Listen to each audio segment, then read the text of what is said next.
Good day, my name is Angelo. This is Nation's Voice Tower, your most preferred YouTube channel. How have we been?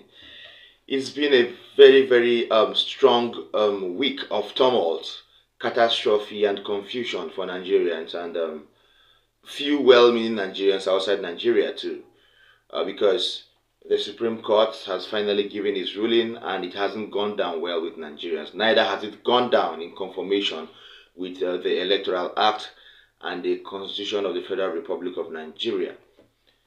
But it's unfortunate that this is Nigeria, and in a country where nothing can be done about it as for now.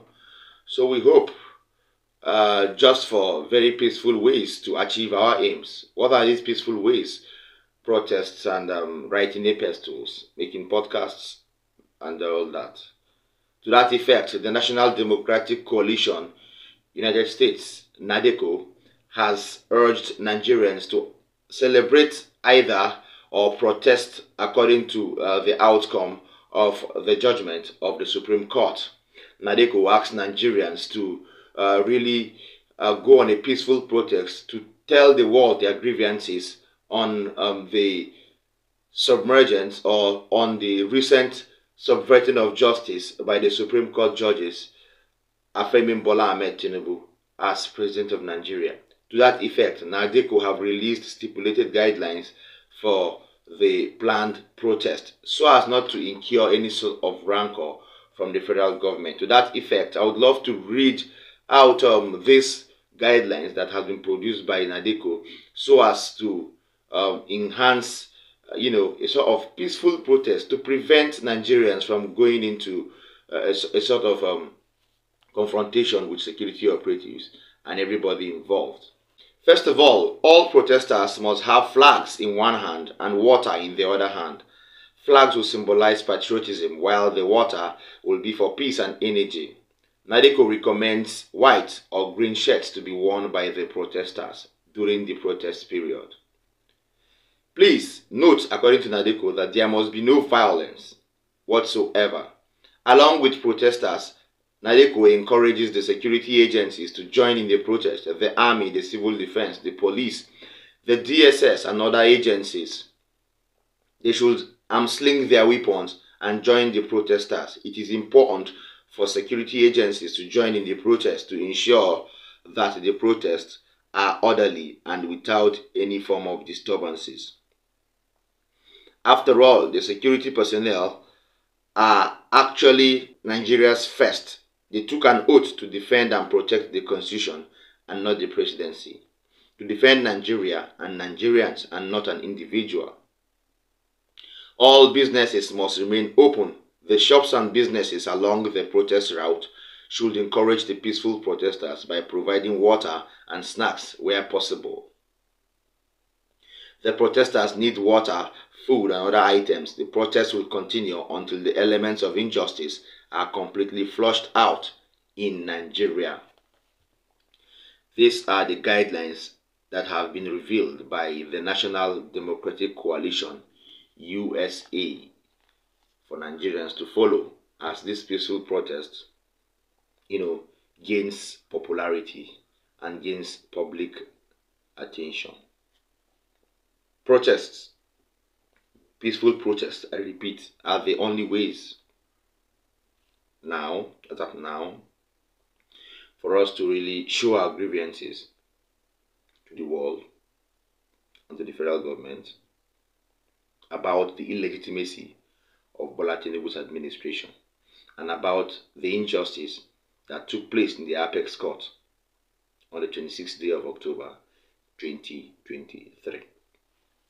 That is that on that update. I have something quite different on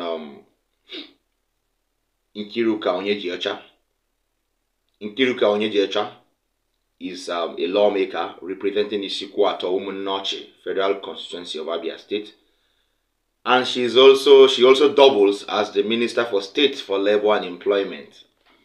Something that has never been heard of in Nigeria. Embattled lawmaker and Minister of State for Labor and Employment representing Ishikwuato Umunnochi, Federal Constituency in Abia State, had again been called out by an unknown group over lots of controversies beclouding her. In this press conference, Nkiruka Onyediocha was asked to leave the Deputy Speaker alone, Benjamin Kalu, to perform his duties. This is a follow-up or a sequel to all the controversies that have been, beclouding her election as the member representing Isikwato and Umunoche Federal Constituency, and also the ongoing petition that has been appealed at the Court of Appeal after the tribunal sacked one Honorable Oga from the Labour Party and declared Nkiruka Onyediocha winner. Please stay tuned for this group while they called out Nkiruka Onyediocha during their press conference. 12. We advise the Minister of State for Labour and Employment, Honorable Nkiruka Onyediocha, to face her job and allow the Deputy Speaker to serve the Federal Republic of Nigeria as he is diligently doing, instead of chasing shadows and ghosts. Our dear Minister should prove the mandate that President Tinubu gave her as a minister. By time, approach the court to order the relevant law enforcement agencies to arrest and prosecute Onyediocha and her co-travelers for forgery and impersonation.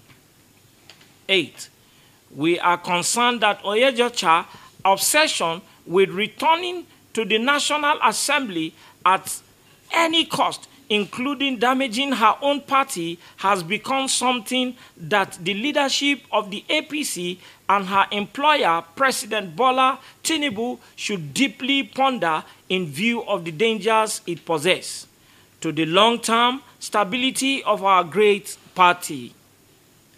Her fixation on damaging others to advance her own interest has taken her to the point of not appreciating Mr. President, who gave her a ministerial position after failing election, even when barely contributed to the party presidential victory. Her betrayal runs deeper than her poor contribution to the party's success, as she sabotaged President Tinubu at the primary election. But this is a matter we will leave for another time. 9. For now, we shall focus on the person and character of Right Honorable Kalu, who we know cannot be tarnished by a spattering of paid unchins. This attack on his person caused us to revisit his identity, and we are pleased to report that what we found about him is positively rousing to the extent that we are constrained to recommend him to Mr. President and the leadership of APC as a person they should use for branding the party, being a representation, loyalty, integrity, and ethnic soundness. 10. Okay, Nkiruka Onyediocha there, being called out. Well, lawmakers are going out of hand in this particular administration. I want to see where her end will be. When I say her end, I mean politically. If she will finally spend the next 8 years, or 4 years, let us say, on that ministerial seat, the House of Representatives position, that will be close to impossible. But obviously, she's heading, or she's towing that route. And that means, that makes this government kind of unconstitutional. Yes, apart from being unconstitutional, that makes this government look like, let's say, a lawless government. That is what it portrays, all right? Finally, Abdullahi Umaru Ganduje, the All Progressive Congress National Chairman, has given his reaction to the judgment of the Supreme Court, which went further to uphold the election of his principal, Bola Ahmed Tinubu. Well, I don't expect much from people like Abdullahi Ganduje, because I think they are enjoying the dividends of conspiracy and corruption. Please stay tuned for Abdullahi Ganduje and listen to what he had to say. And the delay it tends to constitute election litigation, and the delay seems to constitute distraction. Will you be moving for some form of amendments? Well, you see, what is your advice to your opponents? well, you see, this is a developing democracy in a developing nation, so you expect such distractions to occur. But I believe we fine-tune our laws, especially electoral laws, and and we believe we shall come to the mature stage that we are expecting. Pertaining to acceptance of this verdict, I urge our colleagues, politicians, to accept it in good faith. And also I have to use the opportunity to congratulate politicians, to congratulate the leaders of the opposition political parties, because it is better for them to resort to judiciary, which they have done so, rather than taking, arms against against each other. Yeah. So we have to congratulate our politicians for resulting to judiciary, and the judiciary has done well. It means that democracy is getting matured in Nigeria, and we are happy with that. Well, I didn't expect much from Ganduje there. He's from the APC, so I didn't expect him to say anything otherwise, alright? If he were from another party, he would have given a different opinion. That is the more reason why I brought this expose. When this politics affects you, it feels as if you are the most cheated person in the world, alright? But when it goes in your favor, it seems as if everything in the country is working, okay? So that expresses the difference between our political views, alright? Because when you notice, you see that Abdullahi Ganduje, who was formerly embattled, became happy after he was made the chairman of the APC. Right now, that position he has been looking for has been given to him. Instead of being a minister, he is now the APC chairman, the national leader of the APC. Aside Bola Tinubu, I think he's the second in command. I think he comes even before Kashim Shettima in the APC. So he is now part of the decision makers in the APC, a position he has revered and he has cherished for a very, very long while. I think this position should also give him a sort of immunity for him to, swerve through the election, the corruption allegations against him, especially the one that made the rounds when he was governor of Kano State. So I didn't expect much from him, all right? Thank you so much for staying with us. I hope you enjoyed our updates. Before I say quits, I would love to urge you to like our videos, share them. Don't forget to drop a comment for us in the comment section.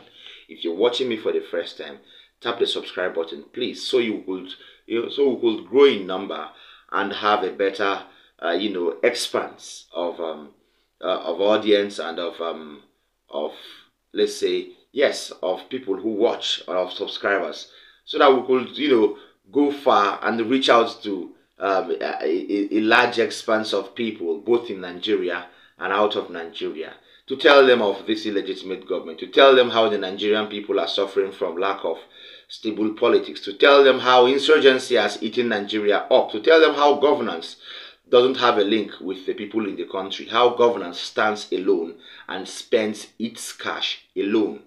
Right? These things are supposed to be told to the world. All right. Thank you so much, and then tap the notification bell too, so that you get to see me when I drop a new update. See you next time. Bye.